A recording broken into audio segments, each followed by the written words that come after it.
নমস্কার স্টুডেন্টস, প্রতিদিনের মতো আজকে আবার আমি হাজির হয়েছি একটি নতুন ভিডিও নিয়ে। আজকে আমি আলোচনা করব মরীচিকা কাব্যগ্রন্থ সম্পর্কে। যে প্রশ্নগুলি তোমাদের সাধারণত 3 নম্বরে আসে, 3 নম্বরের কিছু প্রশ্ন নিয়ে আজকে আলোচনা করব।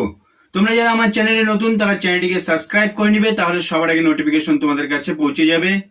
আরেকটি বিষয় হলো, আমি কিন্তু আমার ডেসক্রিপশন বক্সে হোয়াটসঅ্যাপ গ্রুপের লিংক দিয়ে দিব, তোমরা সেখানে জয়েন করে নিবে, তাহলে কিন্তু সমস্ত আপডেট তোমরা সেখানে পেয়ে যাবে। মরীচিকা কাব্যগ্রন্থ যতীন্দ্রনাথ সেনগুপ্তের লেখা মরীচিকা কাব্যগ্রন্থ, এটি 1923 খ্রিস্টাব্দে প্রকাশিত হয়। এটি 1923 খ্রিস্টাব্দে প্রকাশিত হয়। মরীচিকা কাব্যগ্রন্থে মোট 47টি কবিতা আছে।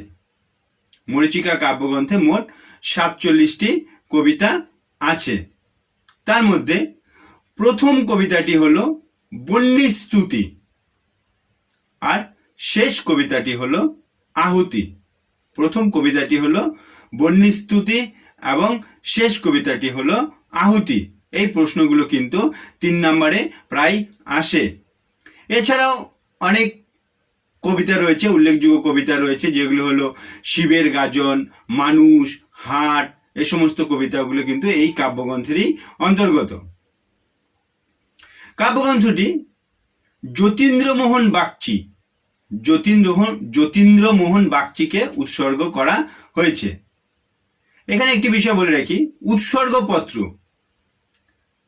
উৎসর্গপত্রে কি লেখা আছে এই বিষয়টি কিন্তু অনেক সময় পরীক্ষায় আসে। এটি 3 নম্বরে কিন্তু অনেক সময় পরীক্ষায় আসে যে উৎসর্গপত্রে কি লেখা আছে। উৎসর্গপত্রে লেখা আছে, প্রথমেই লেখা আছে সুকবি, প্রথমে লেখা আছে সুকবি, তারপর লেখা আছে যতীন্দ্রমোহন বাগচি, বন্ধু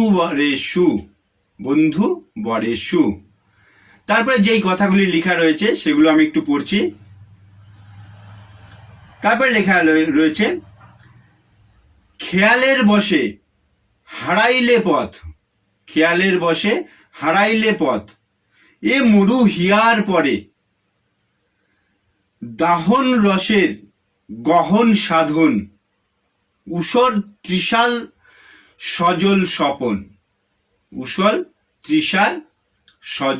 স্বপন। তারপরে বলছে মরুমৎস্যের